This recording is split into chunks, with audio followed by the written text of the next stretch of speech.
Welcome to the Town of Colony Planning Board. I'm Peter Studo. I'm the chairman of the board. We have two items on for sketch plan. The meeting is called to order. I think all of the members are here. Is that right, Sean? Everybody's here, correct. Next on the agenda is the report of the Planning and Economic Development Director, and that's Sean McGuire. Yeah, good evening, everybody. I just wanted to give you a quick update. You should know, the town supervisor issued a local civil emergency order last week to allow this department, working with the building department and fire services, to do some temporary outdoor seating.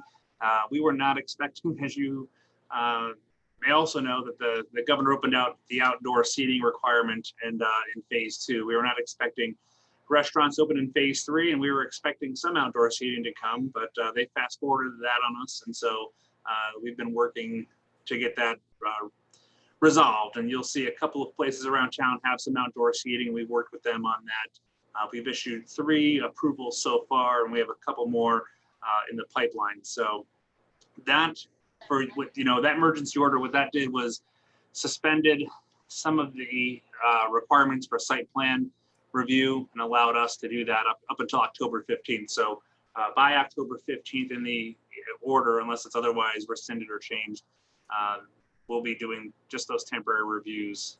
Anybody have any questions on that? I'd be happy to elaborate on our approach if anybody's curious, but this is not going to be a permanent thing. If it does, it will need to come back to the board if it's so required to. Any questions? Anything else, Sean? No, that's it for just my update this week. Okay, on to the project items. We have 2 sketch plans. The first one, which is called up right now, is One Residence Inn Drive, also known as 1070 Troy Schenectady Road. The application is called the Glen Apartments. A waiver is requested for parking regarding the change of use of conversion of existing hotel units into apartment units. And Sean, before we turn that over to the applicant, do you have anything you want to say on the project? No, let me just briefly introduce this. So this project here looks to convert what was initially developed as the Residence Inn by Marriott north of the airport on off of Troy Schenectady Road, if you're familiar with it. Over time, that hotel was no longer associated with a major chain, what didn't carry a major flag, and so it disassociated itself with the Marriott brand and became the Albany Airport Inn. It was sold, I believe, last year, and I'll allow the folks from F Street Boulder to talk about its history. But it was sold to a new owner. The folks from F Street Boulder have experience converting similar properties like this into apartments, and as you know, the Residence Inn model is an extended stay hotel. So we've been working with them. This is normally a redevelopment process that happens internally in our office, but because it does have a parking waiver request, it is coming to the planning board for your review. And so that's my overall summary. Peter, if you want to then invite the applicant. Sure. Whoever wants to speak for the applicant, please go forward. Hold on, Luigi. Oh, go ahead, Luigi. All right. Good evening, Luigi Palesci with ABD Engineers. Thanks again for setting up such a great meeting here to allow things to move forward, and I hope everyone's staying safe and healthy. As Sean had mentioned here, we're here tonight representing F Street Boulder, Albany LLC. It's located at One Residence Inn Drive. Kurt Smith, as well as Robert Schmidt, is also on the line here. The project's at the end of Residence Inn Drive. The project is at the end of Residence Inn Drive off of Route 7, as known as the Albany Marriott Inn and Suites. The project is zoned commercial office residential. It's bordered on the north by Dr. Williams Medical Office Building and also Hoffman Car Wash. Towards the rear of the site, the project's bordered by Albany Airport, as well as some lands owned by Denoyer, which his property fronts on Albany Shaker Road. F Street Boulder presented this project to the zoning board for a use variance back in February of this year to convert the hotel into 112 apartment units, and was granted the variance. The existing buildings will remain as shown on the site plan, and will be renovated into apartments. The apartments will have a mixture of studios, 1 bedrooms and 2 bedrooms. The community building that you see at the end of the cul-de-sac there will remain as well and will also be renovated. The site plan provides 136 existing parking spaces, which amounts to 1.21 spaces per unit, whereas code requires 2 minimum spaces per unit. We are proposing 40 additional banked parking spaces that could allow up to 1.5 to 1.57 spaces per unit. The proposed banked parking spaces are shown on the plan on the site.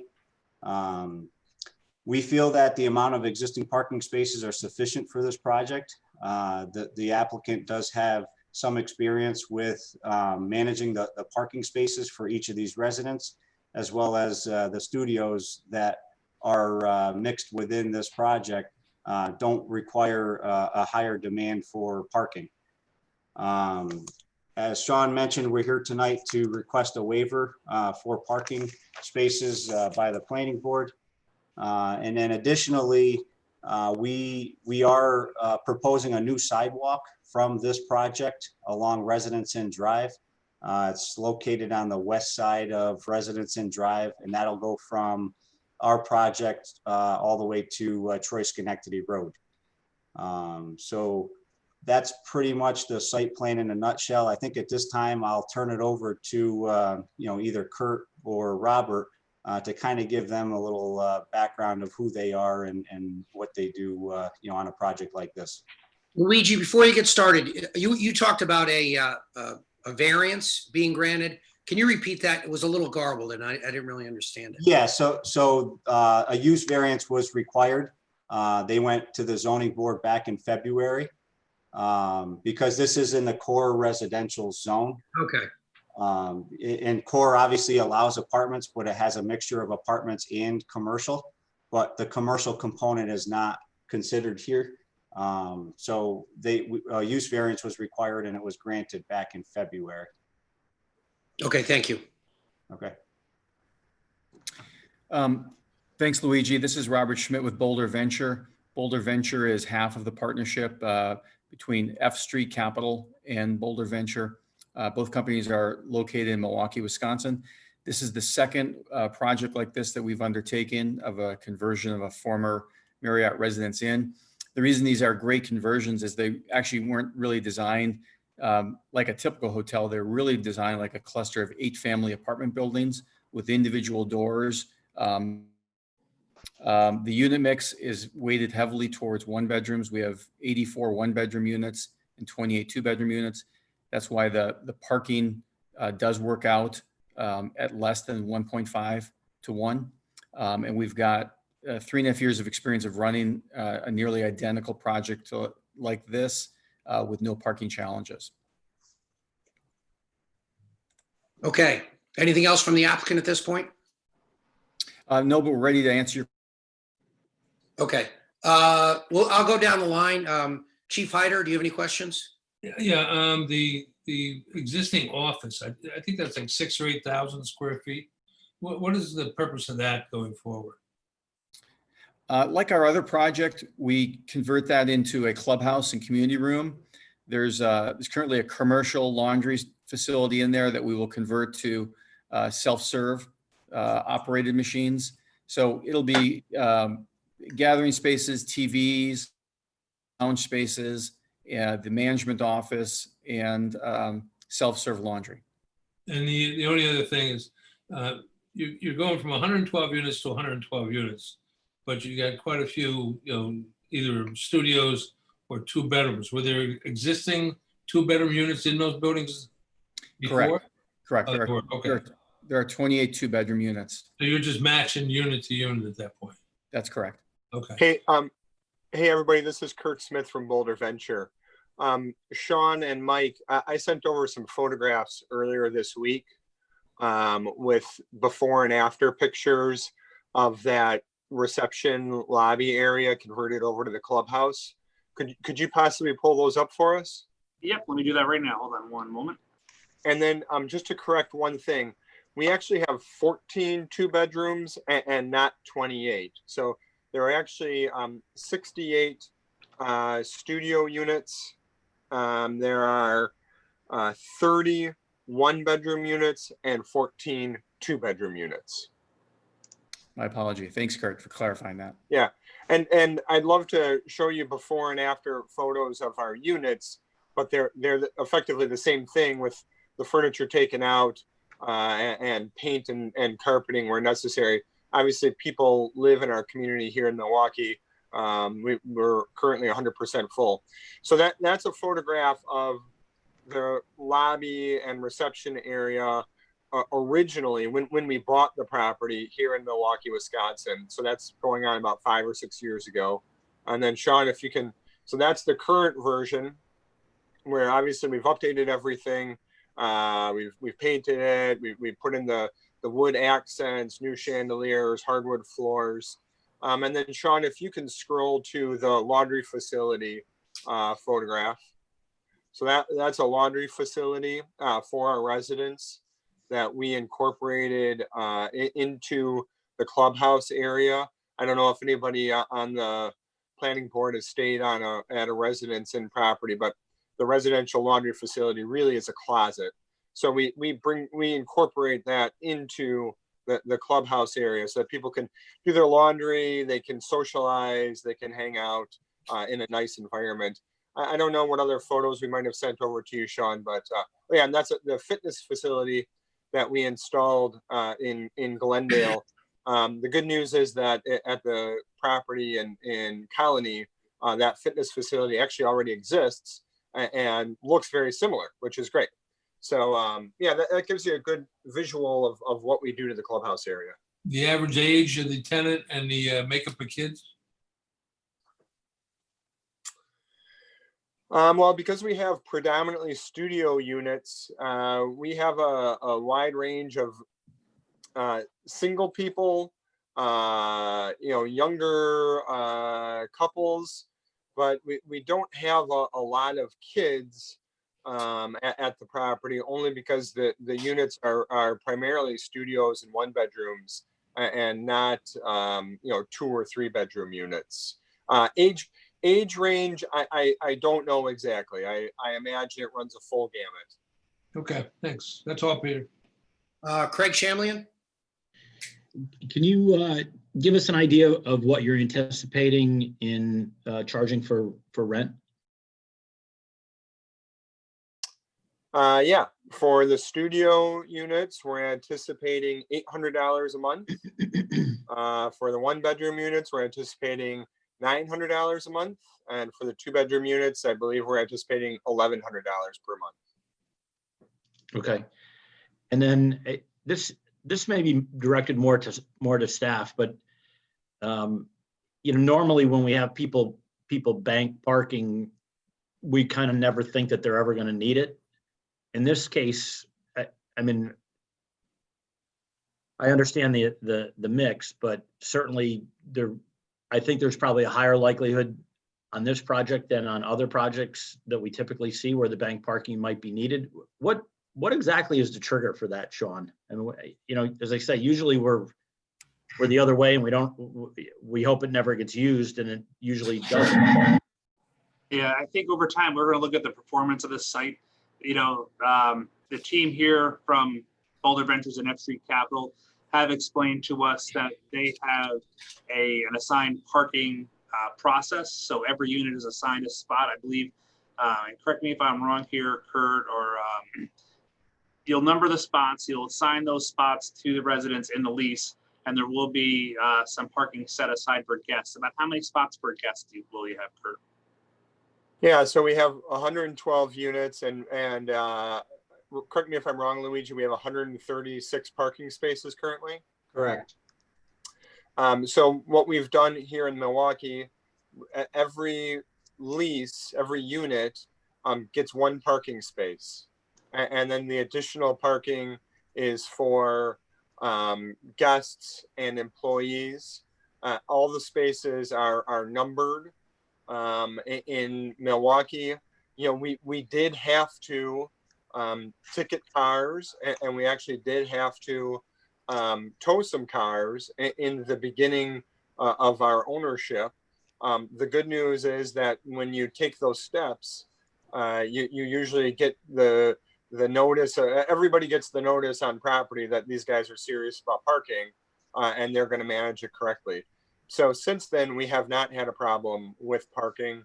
The city of Glendale, where we are here in Milwaukee, we haven't had an issue since year one of ownership because we took proactive measures to manage the parking. But that's a good question regarding the triggering of the banked parking.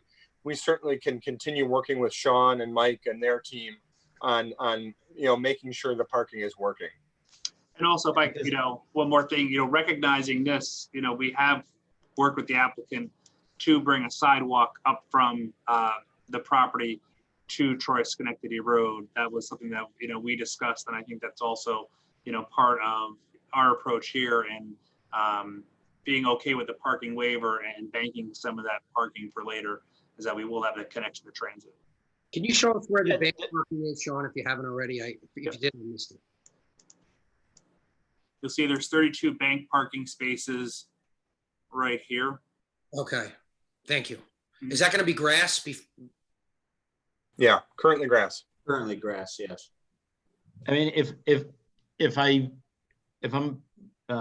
following the math properly, you've got 112 units, 12 or 14 of which are 2-bedroom. So you effectively, if every one of the non-2 bedrooms is only 1 car, you basically are fully parked between 2 residents in 2 cars in the 2 bedrooms, 1 car in each of the studios and 1 bedroom, and a couple of employees. You have no extra parking here for any guests whatsoever, or a second resident in any of those other 1-bedroom or studios. Am I missing something?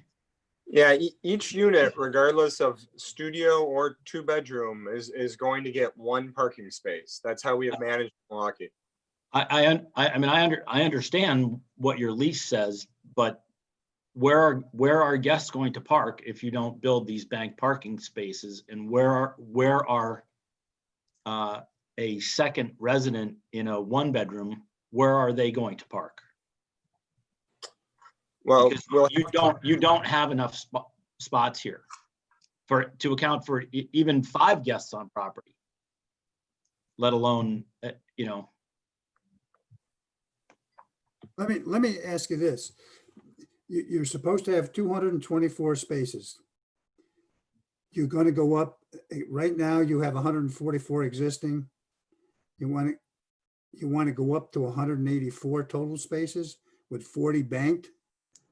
Is that what we're saying? So you're not only going to have 40 banked, but you're going to be an additional 40, which you don't want to put in at all. Is that what we're talking about? With the 40, if I understand, with the 40 banked, they're going to get to 176 counting. Correct. Banked. Correct. Yeah. Yeah, that would bring us up to 1.57 spaces per unit. And that's what we're asking for the waiver. We know we can get the 40 additional parking spaces, and we can certainly add it as we need to. I mean, I'd hate to build the 40 spaces and then in reality you only need 10 of those, right? So why don't you just build 10 at a time as the need arises? So these guys have a plan as to how they want to market. Not every unit will have a car. And like you said, some will have 2 cars. So I think there's flexibility here, but knowing that we can get an extra 40 spaces and get us to 1.5 spaces per unit, which is comparable to a lot of other apartment projects. 1.5 is code in some other municipalities actually as a minimum. Hey, look, Okay, Luigi, I don't want to get in the weeds over this, but in the town of Colonie where this is located, the number of people that don't have a car is you're going to be able to count on one hand in all likelihood. I mean, every other apartment complex we have in the town of Colonie, virtually everyone has, I mean, at least one car. You know, we are not a great mass transit area. And don't mistake me. Usually I am very much in favor of bank parking, and I am in favor of bank parking here. But I think you have to seriously consider building some of this right out of the gate. I mean, because you are fully parked without accounting for any other guests or anything like that. Are That's all I got. are the apartment owners or apartment leasers, are they able to like rent out that community room for gatherings? Is that one of the purposes of that community room? We don't rent it out. Not rent it out, but are they able to, if they wanted to have a birthday party with 30 people, could they have it in that community room? Yeah. But what about if nothing else, those 8 bank spaces that down by the resident, the existing office, why don't you create them as initial parking spaces instead of banked? You know, that at least gives some room for guests to park. I'm with Craig. I like bank parking spaces, but it just looked a little tight here. Well, and let me check on the figures here, because what I got in front of me is 100, you currently have 144 existing spaces. Lou, there's two conflicting things. There's what's on the drawing and what's in the narrative. All right, so the narrative's wrong. I think that's correct. What they're saying is what's on the drawings. They seem to be saying what's on the drawings. Can the applicant clarify that? Yeah, I'm gonna go with my site plan, which is 136 parking spaces.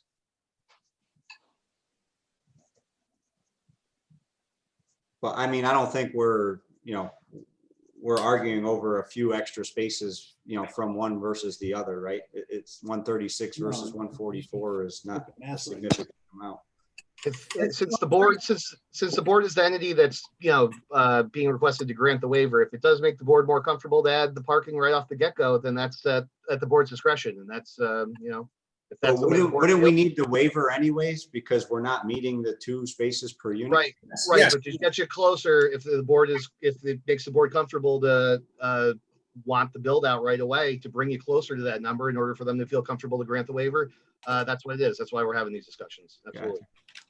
Well, and Chief's suggestion maybe a good alternative out of the gate is get those 8 in, and then effectively have 32 banked spots. At least it's giving a little bit of, because I'm going to tell you right now, if you end up with people parked on Residence Inn Drive, you are going to have complaints from the laser business there. If you remember, with the Hoffman's Car Wash project, we had some comments from that neighbor. So I think that trying to avoid a problem down the road. So anyway, that's all I've got. Okay. And I just want to, Craig, I want to circle back to your question too, because I didn't answer it. You asked, what do we do, and what's been our experience with actually going back and requiring the construction of the bank parking? Mm-hmm. I don't have the answer to that, but we'll look into it and find out how we've addressed that in the past. Okay. As I say, I think most times it's never been needed, but I do think in this case it will be. Yeah, that's my feeling, is that we haven't had to go that path. Susan? If I could just add to this, like right off the edge of driveway parking lot area, you've got those 8 parking spaces right across from the clubhouse that we could install now. And then we have, if you go to the, what would it be, the northwest side of the site? I don't know, Sean, if you could pull up the site plan.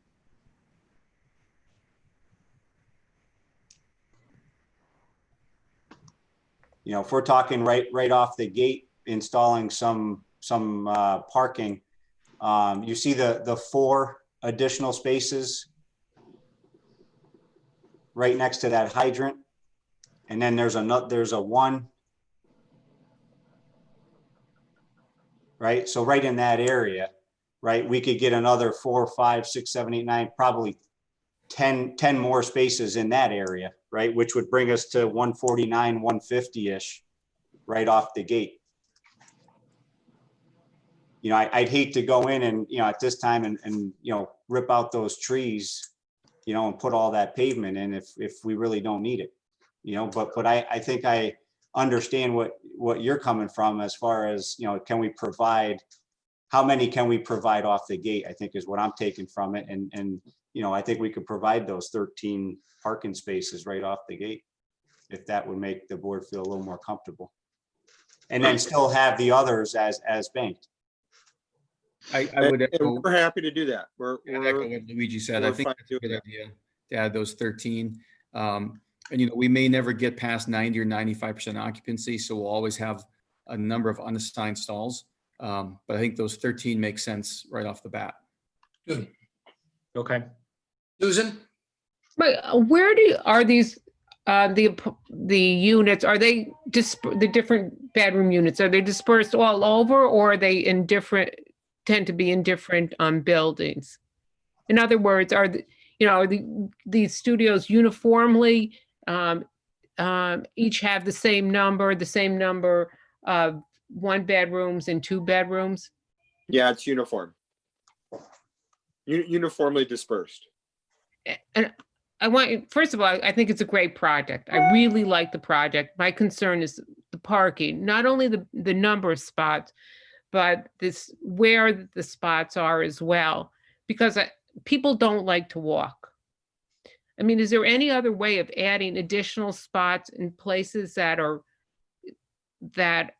closer to buildings?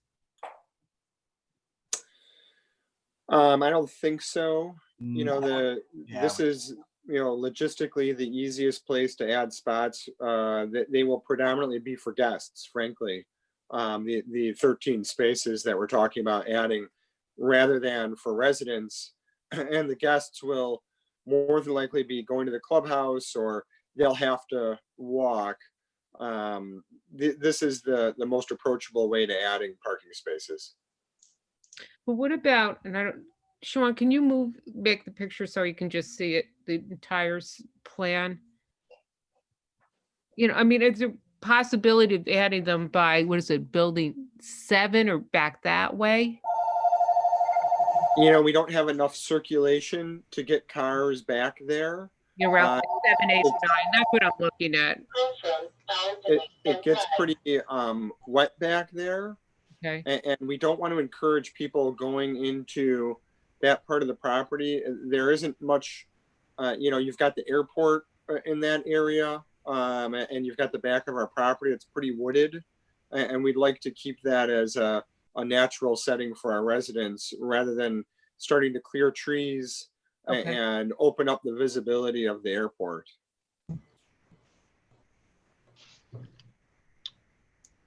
Anything else, Susan?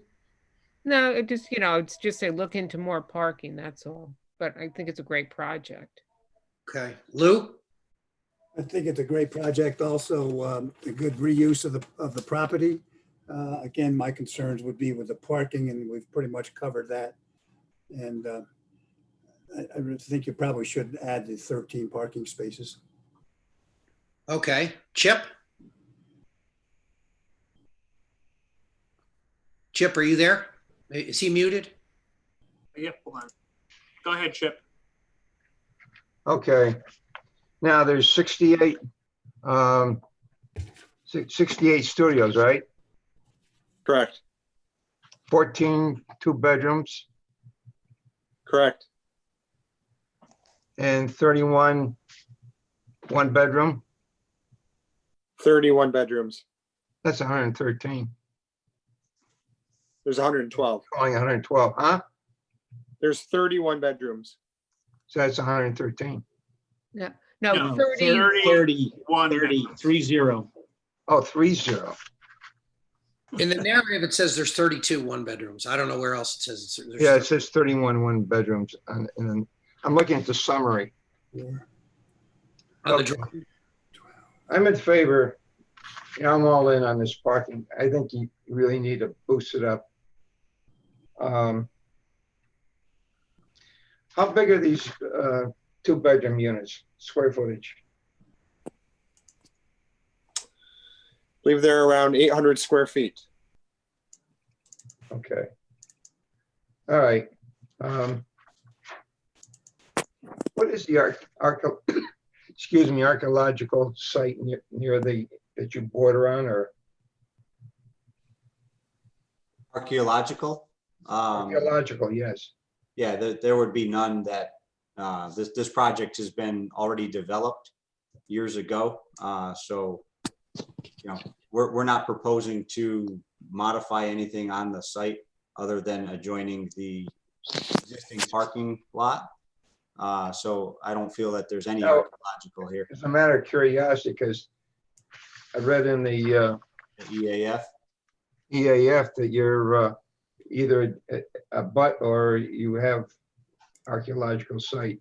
Yeah, so, you know, that is something that is triggered by the DEC when you go on the EAF mapper online.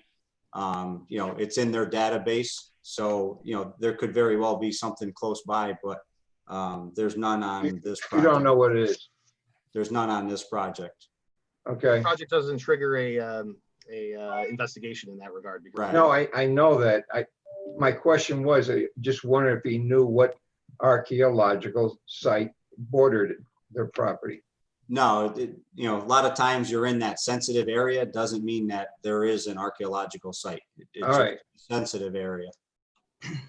Pete, I just have one suggestion about the bank parking. What we may want to do is put a plan together if with this project goes through about how if we need what the plan is, what would trigger it,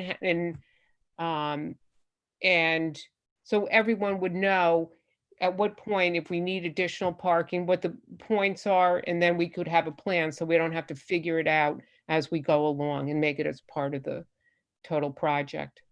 Okay. Luigi, Yeah. how close do you have the bank parking to the side yards? 10 feet. Okay, because I think in the land use law, isn't it 15 to the side yard? So let me correct that. So I'm 15 to the actual parking space. Okay, And to the parking aisle. okay.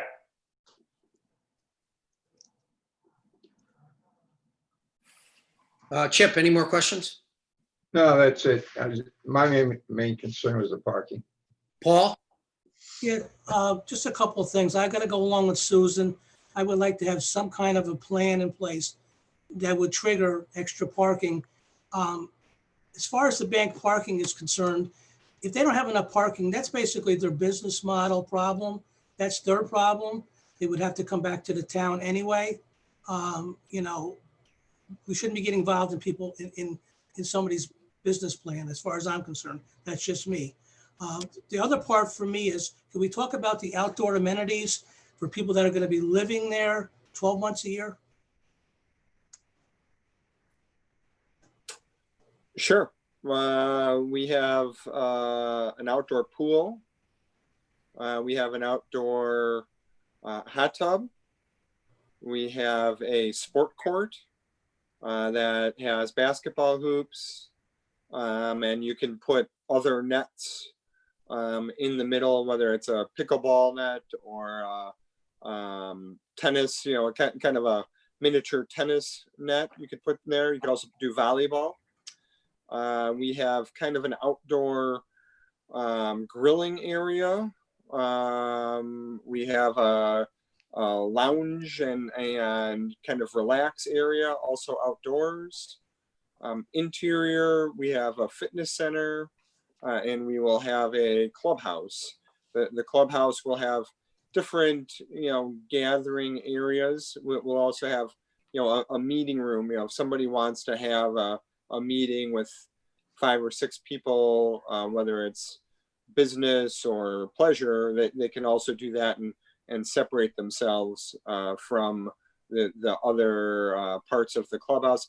And then we have the in clubhouse laundry facility as well. Thank you. That it, Paul? Yes. I have a couple questions. You mentioned that the 2 bedrooms are 800 square feet. Could you tell us how large the studios are? I believe those are 600 square feet. Can we get an accurate number instead of just a? Yeah, I'll have to look back into our property description report. I don't know that I'll be able to pull it up right now. I'm working on finding that because you'd sent that to me. Oh, okay, great. Thank you. Do you anticipate any public assistance housing here? Section 8, any local income housing? Nope. Do you have any in the other project? No. I'd be interested to see how big the studios are.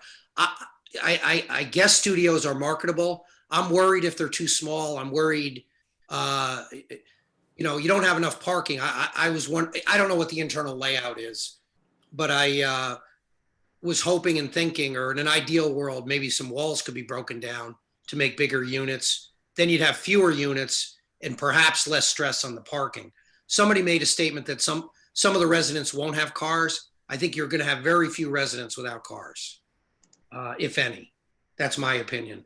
I'm not as enamored of the project. I mean, it's obviously you got a variance. I think it's better than a failed hotel. I will say that, but I would be curious what the square, and you didn't show any pictures of the interiors of the actual units. Could you describe what you're going to be doing inside the units? And if you have pictures, could we see them? Well, the units currently all have stainless steel appliances. They have a fully built out kitchen with a range, a dishwasher, a microwave, and a refrigerator. Obviously, it has all the hotel furniture in it, as it is currently a hotel. But with the conversion to apartments, we'll take all the hotel furniture out. We'll donate that to local charities or organizations that want it or need it. We will then paint and carpet where necessary.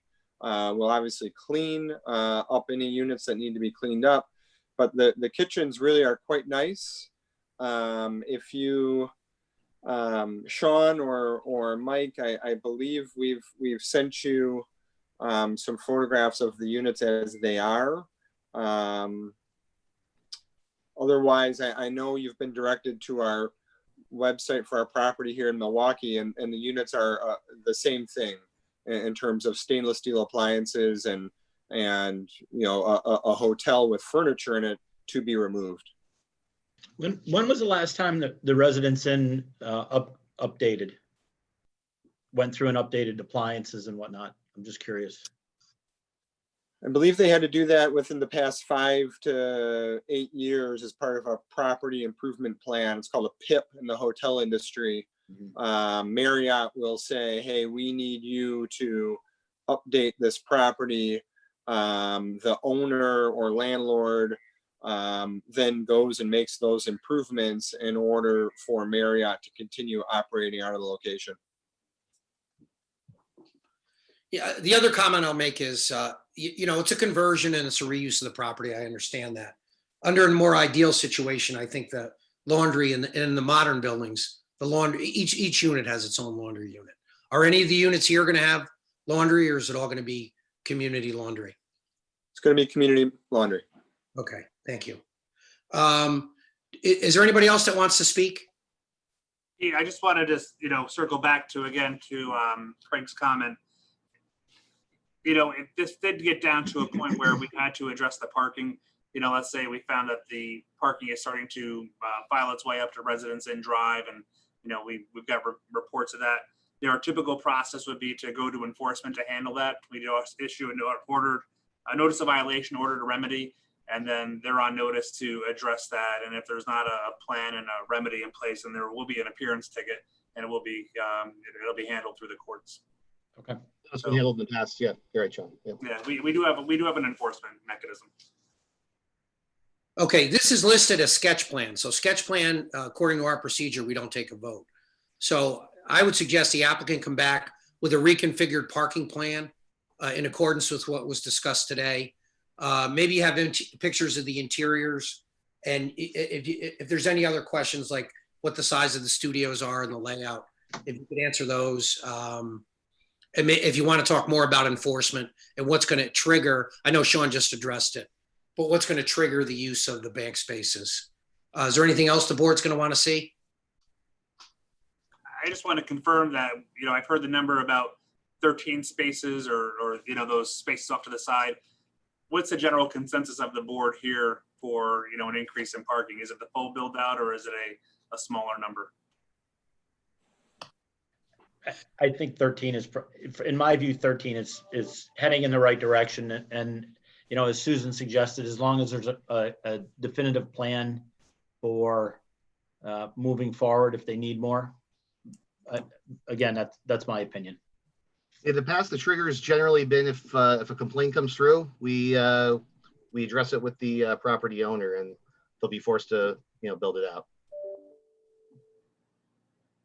But I also want to know, but they should have an internal plan about what's going to trigger it as well. I mean, I think we both, both sides need to work on this. Kurt, Robert, Luigi? Make sense? Yeah, I guess, I don't know, how many more parking spaces we can put on this site. I think we had talked about adding the 13 right off the bat, so I can certainly update the site plan and include the 13 spaces. And then what you see on this plan is pretty much all you can get on a site plan, due to the existing layout of the roadway network and building locations.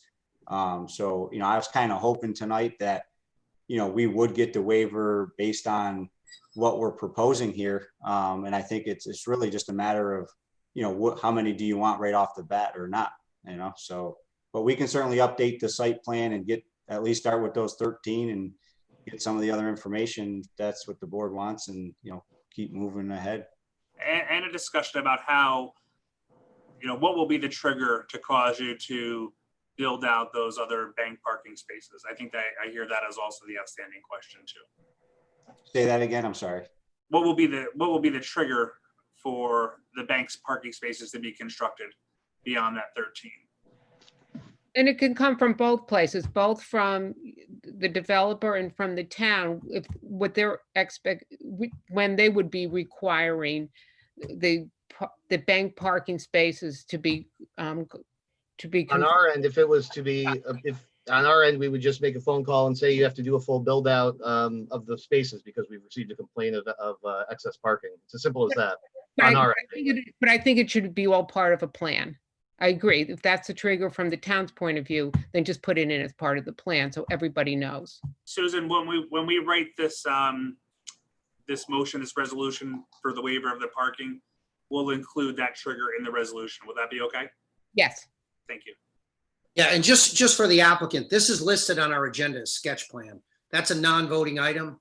And it would be against our procedure to vote on a sketch plan, and it would be unfair to the public, I think, to vote on something that's listed on the agenda as a non-voting item. So, okay, we'll see you next time. Thank you for your time.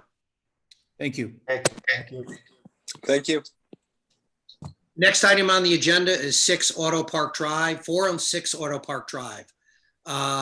This is a major site plan review to reconfigure lots 4 and 6, where lot 6 would include a 240,000 plus or minus square foot 3-story medical office building with parking, loading, and drop-off areas. Waivers are requested for maximum setback and parking in the front yard.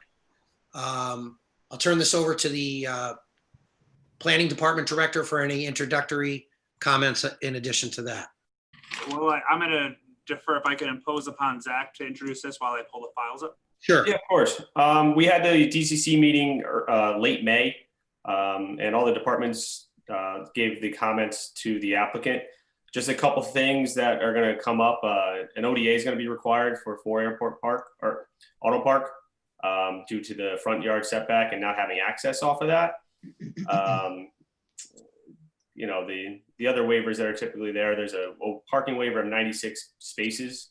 I think they propose 1,276, and the requirement's 1,372. So a parking waiver will be required as well. We had conversations with the applicant about the orientation of the building because the land use law requires it to where the main facade and the entrance of the building faces the front yard.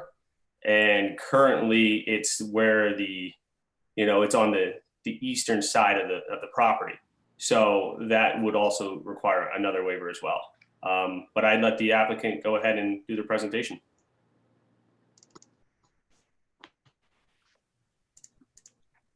Okay, who's speaking on behalf of the applicant? Dan's you're unmuted now, Dan. Yeah, I'll try to do that. Daniel Hirschberg, Hirschberg, and with me is Bill Mafrisi and Rich Rosen, representing the applicant. The DCC meeting, some discussion was made, and here's my PowerPoint, which has a prettier colored picture or site plan on it. Next.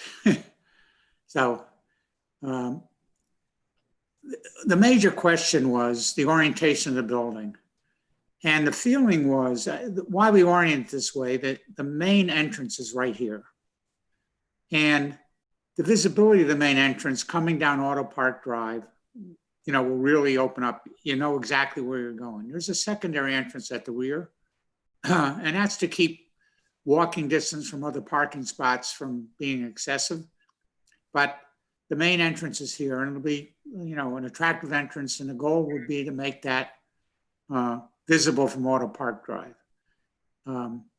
The thought was that we could change it so that this side faced the road. We think that that'll make it less attractive for people to see where they're going, although obviously a medical office building, the first 1 or 2 times you go there, after that, you should be able to find your way around very easily, but still it'd make a good, much better presentation for the front entrance. Because if you visualize, if the front entrance was up here, you're driving down the road, you won't be able to see it from there because it'll be blocked over by other portions of the building or the parking field. So we think that the orientation is fine, but if, and we're willing to discuss that further. There's a question regarding, we do show a transformer, a generator, and a small loading dock at this point here. Did I do something? Okay. And Sean, again, can you help us where he's pointing to? Because I think Dan thinks he's pointing to something, but we're not. Yeah, I know. I can't. My pointer doesn't work. Dan, I'm gonna switch to your PDF because I can zoom in there. Okay. And the board, you'll see the elevations for what Dan's talking about. It makes it a little bit clearer, the orientation of the building, what he proposes when we go to the elevations. And from that point, we understood it. Yeah. I mean, there is on the side closest to Auto Park Drive, we show a transformer, a generator, and a loading dock area. This is primarily a secondary loading dock. There's another loading dock on the other end of the building. And we're concerned about that, but we certainly would plan on screening it, some decorative fencing and landscaping to screen it off, and we certainly can work on that. That, we don't intend it to look like a commercial end of the building. The goal would be to have handicap parking proximate to this entrance and this entrance. We currently show 24. The question is how much handicap parking to allow. A lot of people don't have handicap parking tags, but they would like to be closer to the building. So again, it's always a toss up. We meet the code requirement. The question is that enough? We think it is, and we're comfortable with that. The site is 40-some-odd% green. I do have a slide on my power presentation that shows the green space requirement. There is currently a drainage easement and a stormwater easement that handles Auto Park Drive and actually takes some drainage off the other site. The parking analysis on 6 is the code is 1 per 175, which requires 1371. We're providing 1276 because based upon the medical office needs of the typical clients that our client rents to, and they rent an awful lot of medical office buildings, is 1 per 200 square feet. So the real requirement is 1,200. We're providing 1,276. We may even willing to bank some of that since we think it exceeds what we really need. So our goal there would be to ask for the waiver to have us have the less parking. It's 6% below the parking spots required at 175, 1 per 175 square feet. The green area is 43%. Some of that's taken up with our new SWIP area, existing SWIP area. And the goal would be to do nice landscaping. We have some relatively large islands to landscape. We don't need a variance from the amount of green space in our parking lot. We'll meet that section of the code. I think it'd be necessary with a building this size to request parking in the front yard. Otherwise, if all your parking was to the rear side of the project, people would have to walk 800 or 900 feet to get to the entrance from the far end of the parking lot. Invariably, a building like this would have to be more centered on the site. So we think that variance for parking in the front yard is really needed. Again, we didn't change it since we went to the DCC, since we wanted to hear what the planning board had to say at the sketch plan. And we'll make changes to the plan, orientation, whatever else you want to do. Nate, can you go to the elevation view so we can show them what the building looks like? This is the front elevation view. And you can see if you're over on Auto Park Drive, that's your view coming down Auto Park Drive, looking at the front elevation. We think that is a very attractive elevation. It identifies the entrance quite well. The higher roof line is put over the entrance to identify it. And we think it's an attractive view. We also have an elevation from the Northway side, and this is the rear of the building, and that is a secondary entrance that I pointed out before. But I think that the need for a waiver for the parking in the front yard is needed, and obviously putting this building 20 foot back from the right-of-way line would be a disaster on a site like this, because then we'd have the entire building at the front and parking way away from the building. So I think those explain our request for the waivers. If a third waiver is needed for the orientation of the building, I don't know whether that can be done by waiver, but we request that. If it has to get a variance, I think it's important enough to the applicant to have the front entrance oriented pretty much as we have it now, although we could fool around with the orientation and make it possibly at an angle to make it closer to the front side. But like I said, having the front entrance all the way up at Northway, Auto Park Drive just doesn't work. We're prepared to answer any questions. I don't know whether or not Chuck Boss has any comments, but. Okay, we'll start out with the board. We'll go to the other end of our virtual table. Okay. We'll start with Paul. Thank you, Peter. First of all, I am in favor of the building orientation, just the way it's sitting. I'm having kind of a flashback. Is this the former almost Walmart project from earlier in life? It is. And didn't we spend a lot of time talking about building orientations and that? I wasn't involved in that, but I think I spent a lot of time talking about a lot of things. Yeah. Okay. Yeah. So that basically, I guess, to your point, the building orientation, you're coming down Auto Park Drive, you're going to notice the flagpole, you're going to notice the facade, you're going to know that's the main entrance. As far as the Northway is concerned, I'm not interested in what people see from the Northway, as long as you're not going to put a big sign up. So as it stands, Dan, I'm in favor of the way you have it set up now. Thank you, Peter. Okay, Chip. Yeah, I like the way it sits. I agree with Dan that it gives a better view as you're traveling westward on Auto Park Drive. Okay, Lou. And you said that you may be able to bank some parking. How many spaces were you considering banking? Well, the applicant has found that 5 per 1,000 or 1 per 200 feet works on all the medical office buildings that they occupy or that they lease.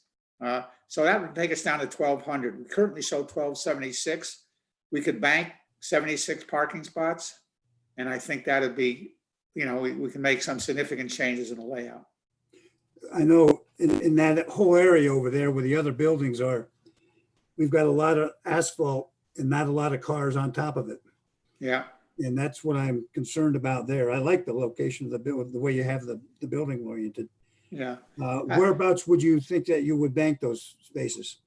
Well, I think we might take the last ones on the south end, that whole row on the south end. And then at the front area, we could probably,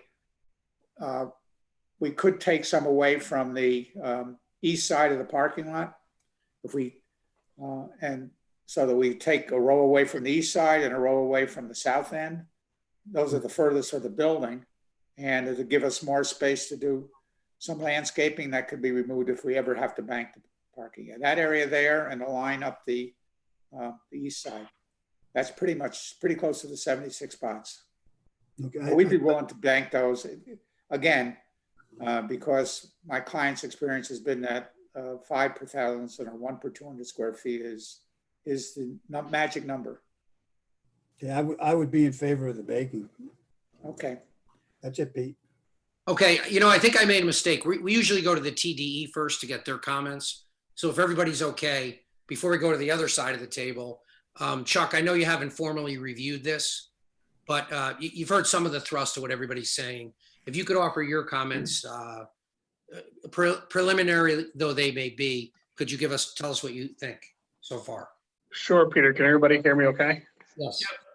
Yeah, so we attended the DCC meeting back in May, and heard the initial presentation by the applicant, and, just the basics. Initially, the site certainly is serviced by sewer, it's serviced by water. Those facilities exist on Auto Park Drive, and certainly at the end of Plaza Drive. As the board knows, the site, Auto Park Drive itself, at the top where it meets Route 9, there's a brand new intersection, so to speak, with a new signalized control device, a new light there, which certainly helps, I think, alleviate some of the traffic. And that was done as mitigation for part of the ACO project across the road, but it certainly benefits this site and this project as well. I think just for a consistency standpoint, because I know it was an issue that was raised, I think at the DCC, was the size and scale of the building. It certainly, is a large building. However, it's not inconsistent with what the board approved immediately to the north of the site, the new Empire Blue Cross Blue Shield building, which again is a very large structure. It's technically 2 structures right next to each other, but again, with almost as much parking, if not actually a little more, if memory serves, and we did the review on that. That building itself faces basically west. It faces Auto Park Drive, but it faces west. And then the Angiodynamics building across the road faces due east. So there's some variation certainly in the existing neighborhood of where buildings are oriented and how they face. Granted, Plaza Drive is technically a private road, but still those buildings were cited to, kind of meet that front face setback. But I think I certainly agree, in principle with how the building was cited and the rationale for that. If you had a chance to come down Auto Park Drive from Route 9, you'll notice that, basically towards the top, right by Goldstein's kind of rear parking area, Auto Park Drive is relatively high in elevation. It then drops, down towards the west as you further progress down Auto Park Drive. You'll notice that there's certainly an elevation change on the site itself looking south. So in other words, there's kind of Auto Park Drive kind of drops into a bermed area, if you will. It's almost like a low-lying road. And, one of the questions I was going to ask Dan is, with your final grading analysis, will that kind of berm go away and we grade basically down to Auto Park Drive level, or will that kind of elevation change that's there now remain in place? Just a question for later. Yeah. Other than that, though, as Dan said in the DCC meeting, the medical building itself, the front facade will be 2 stories technically. However, due to grade changes on the site, the western exposure will be basically 3 stories just due to topography. So, the building kind of sits in a perfect orientation to take advantage of that slope change, we think. But again, as far as utilities and all go, the site, certainly will work and meet the requirements that are necessary. So. Okay, we'll continue with comments from the board. Susan?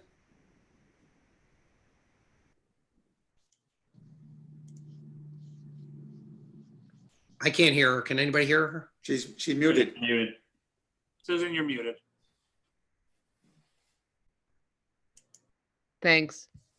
Yeah, after seeing the elevations, the orientation is fine with me, and I'm in favor of the waiver on the 20-foot setback and also the parking in front of the building. So I'm fine.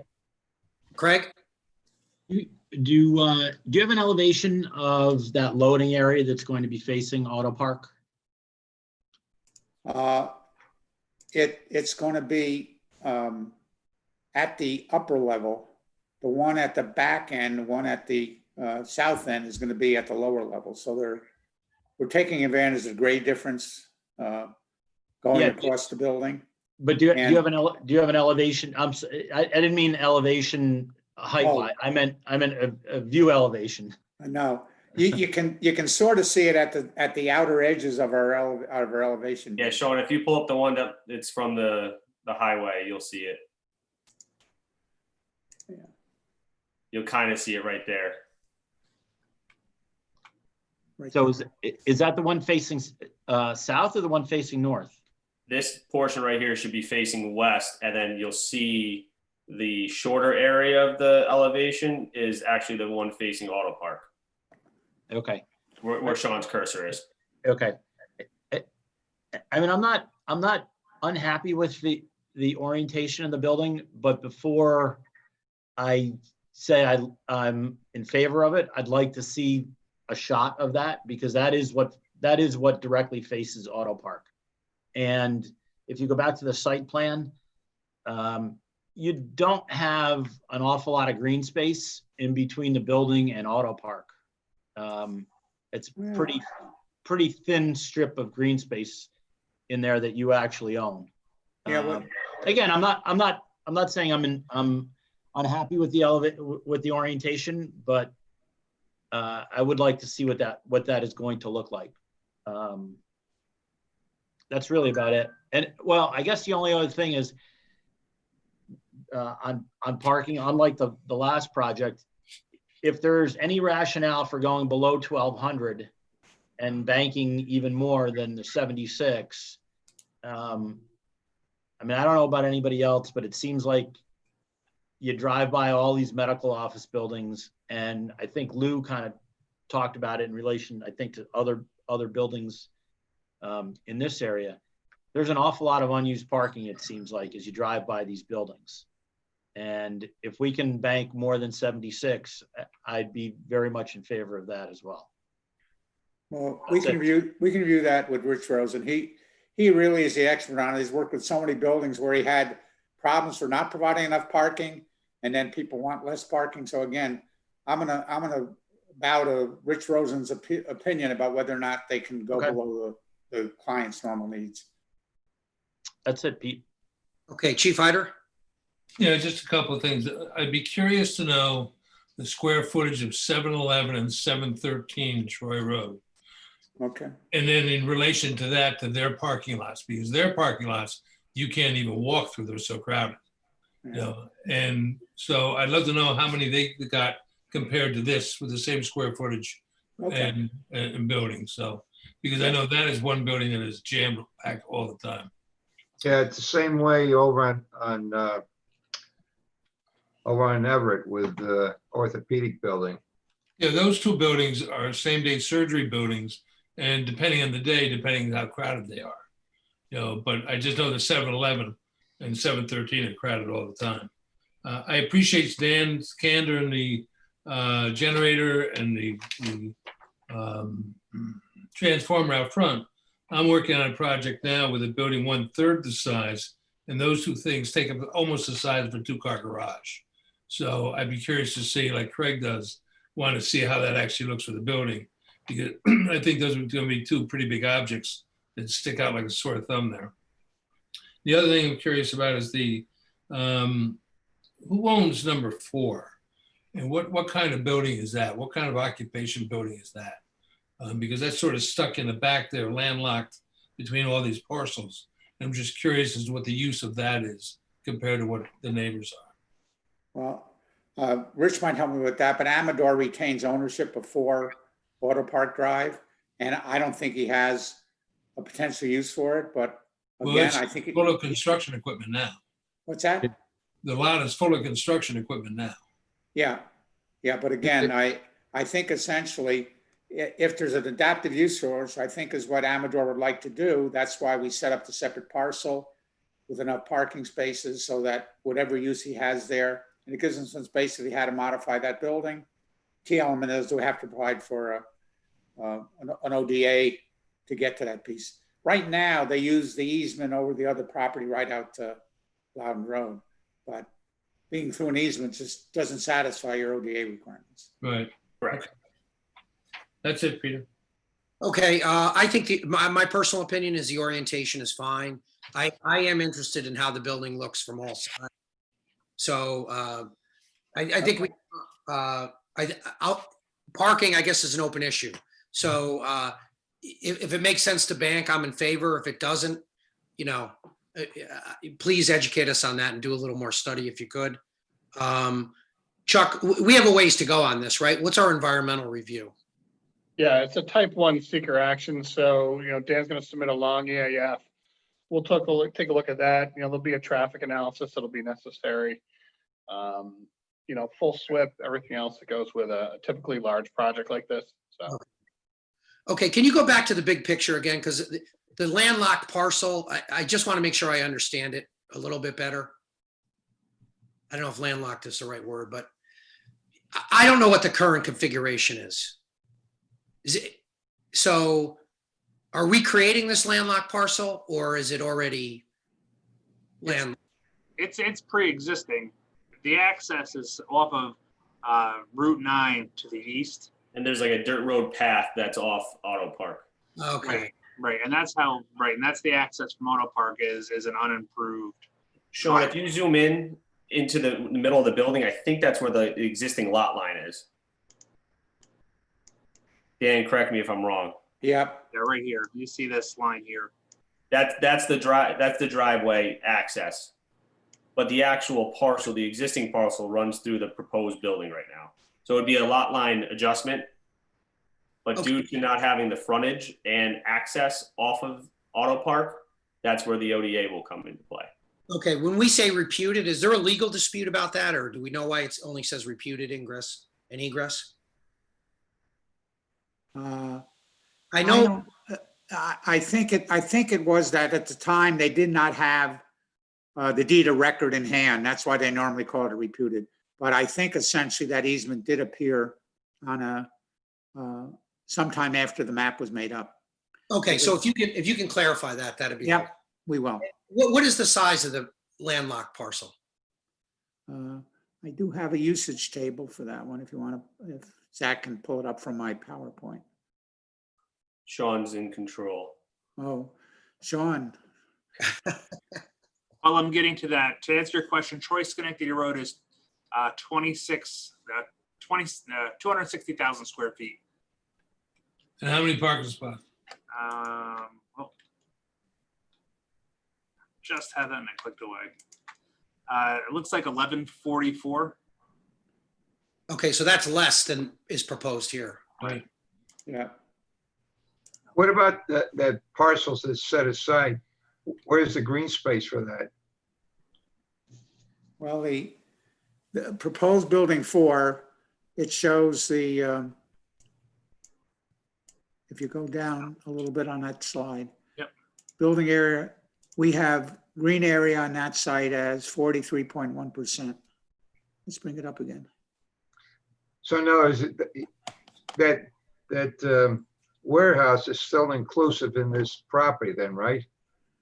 No, we separated it into two pieces. Our proposed pieces. All right, but what I don't see where you have any green space left. It's actually along the strip. The narrow section of the parcel is a green space. That's all green space and a strip between that and the parking lot. I thought that was gonna be a means of egress. And that's why the ODA is going to be required. Okay.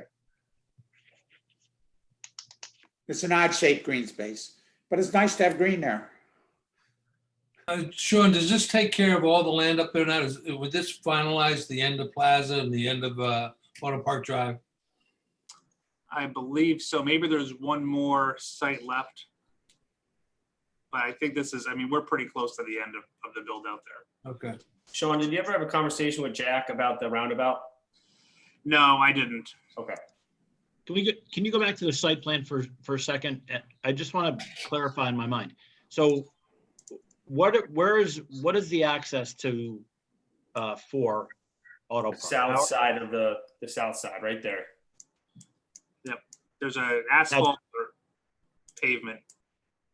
Well, I think their intent is still use their easement out to Loudon Road. Yeah.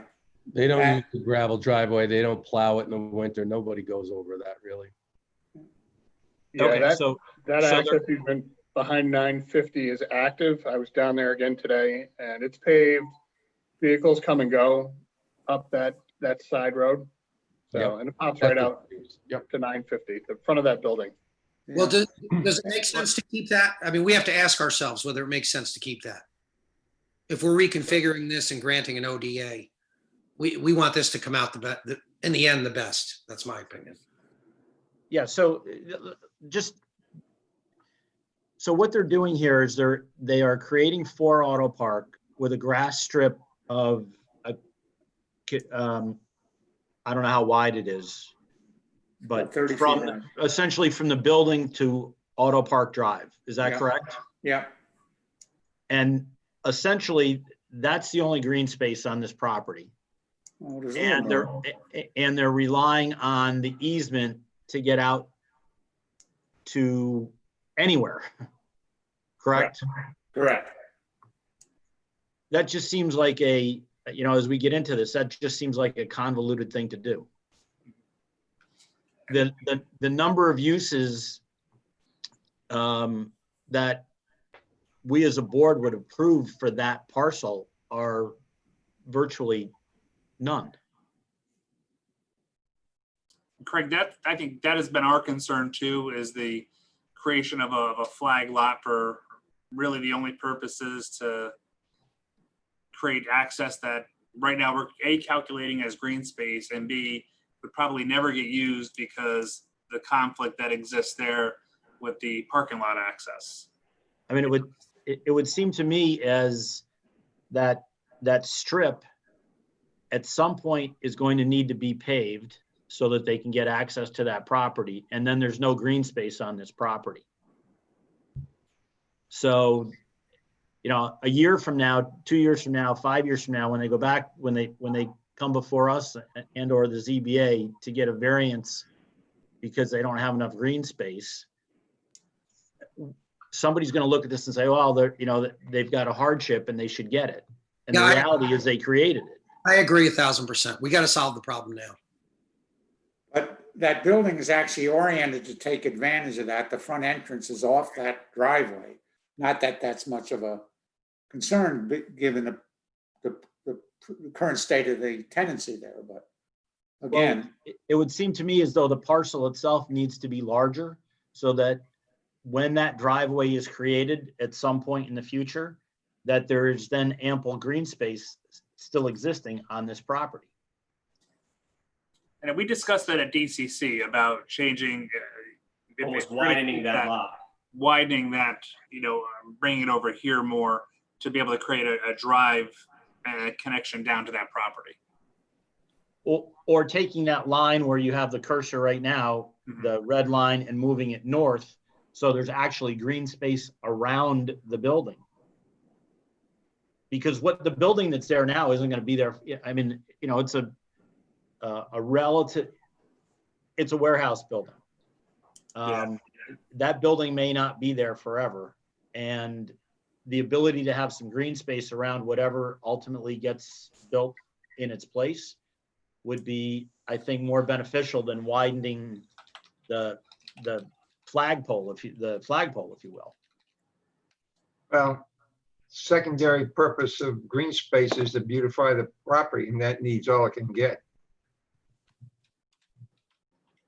Agreed, but right around the building, not, Yeah, not the exactly. driveway. That's why I figured this is just a means of egress. But actually, if you take a look at the parking count for that building, we have 95 parking spots, which exceeds the requirement for virtually any use there. So a portion of that parking lot could theoretically become green.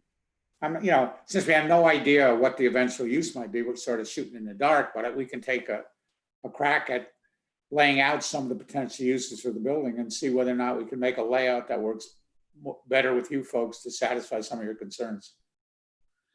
Well, I believe it's our ability to make that a condition of the ODA, because we can set forth conditions Okay, in the ODA. So we want to do it right, and we want to do it right for that back lot. okay. So do we. Okay. So is a consensus from the board to look for a shift of those lot lines on the smaller parcel, or to condition the ODA? Well, I think we want the applicant to propose some things that might satisfy the objections we're raising now. I don't think we're making a final decision. That's what I'm hearing. Give us a I- visual. I would agree as the applicant. We've heard what the board's comments are. Obviously, when I asked Dan to do this layout, I gave him parameters and he did the best he could with those parameters. Now that we're thinking about the future and redevelopment, which was not a consideration in what we laid out here, give us an opportunity to go back and take a look at this lot again, hearing your concerns. We also, with the potential of land banking some parking, we've got a stormwater design to do. Give us an opportunity to come back to the planning board with a better solution on how we can carve out auto park number 4 for its existing use and future use to address the concerns the board has raised. I agree. You have one shot at this. You don't want somebody in 5 years coming back, with a hardship on something that you just created. So give us an opportunity to work on that. Just a couple of quick questions here. And I think it was mentioned, what is being done there right now in that building? Or is it more or less just vacant kind of? I think it's in transition. I don't think that there's a full-time occupant there. I think that once in a while, you might have the owner, with a seasonal use or use it for staging for something, but I do not believe that there is a full-time occupant there. And is that parcel going to be under your control ultimately or not? No, it is not. Okay. All right. Okay. Because where I was headed with all those questions is, if it was under your control, then maybe the thing to do is to reposition the medical office building to take advantage of that parcel that would then give you a potential for an out parcel out on Auto Park that would actually have more value. Yeah. Understood, but unfortunately, Fair enough. the way the situation's going right now, the seller wants to retain that parcel separate. Okay. Rich, the one thing I forgot to ask you is for the main building, is that proposed for multi-tenants? You don't have just one tenant for that area, right? We're assuming right now, based on our design and the multiple entrances, that it's going to be multi-tenanted, but with the way healthcare is, things are changing, and we want to be able to react to the market. So that's why we're not really showing or really can explain what exactly is going inside the building, but having done enough medical product, we're anticipating where the market is going, and we're really excited about this design. So as soon as we get more information, we could get site plan approval and then maybe have to come back for some slight modification based on tenant-based needs. But for right now, the occupants are conceptual. Okay. Okay, anything else? Okay, stay healthy. Thank you. It's good to see everybody. And Thank you very much. do we have a meeting next week, Sean? We do have an agenda next week. Yep, Okay. we will. Okay. Next week will be the last time that we plan to meet weekly. We're going to go back to the regular schedule after that. But we're staying with Zoom for the foreseeable future, Sean, still? We're staying with Zoom until we can do a public assembly, and then we can have, we still need to talk more about the timing, because I know there's interest in the board to discuss a 6 o'clock or a 7 o'clock start. Okay, thank you. Thank you, Thank you. everyone. Thank you. Take care all. Good night. Oh, Good night, guys. Take care.